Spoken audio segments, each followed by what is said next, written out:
usia reproduksi ya, jadi usia kerja, usia yang subur gitu, antara 21 sampai dengan 35 dan ke atas masih bisa sampai 20 masih bisa kita sebut usia reproduksi.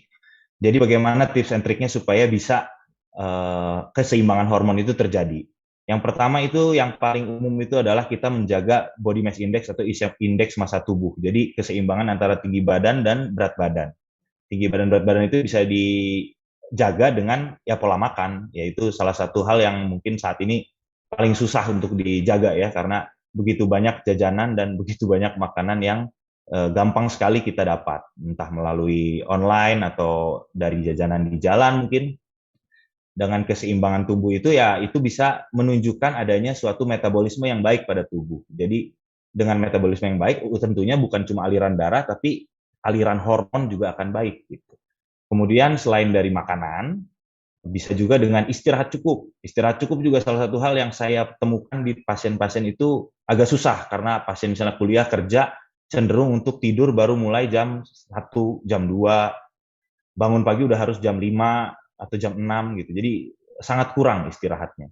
Itu bisa mempengaruhi psikologis, nantinya juga akan berpengaruh ke keseimbangan atau metabolisme hormon. Kemudian faktor lain yang bisa mengganggu siklus menstruasi juga adalah dari faktor stres atau faktor psikologis. Tadi udah saya sebut dikit ya.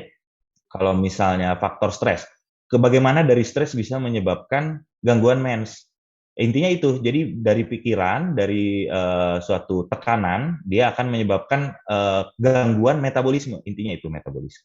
Jadi kalau metabolisme terganggu itu bisa bikin hormonnya itu tidak seimbang. Jadi yang harus dicamkan itu adalah 24 sampai 38 hari. Jadi misalnya di bawah 24 hari udah mens lagi, boleh periksa. Bagus periksa. Jadi sebagai early warning lah, kita lihat dulu ini ada yang salah nggak.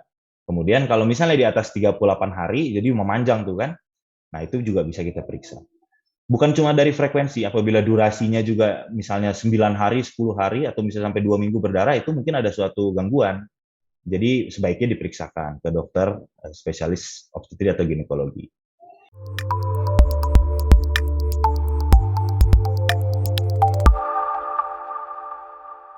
Jangan lupa like, subscribe, dan share ya!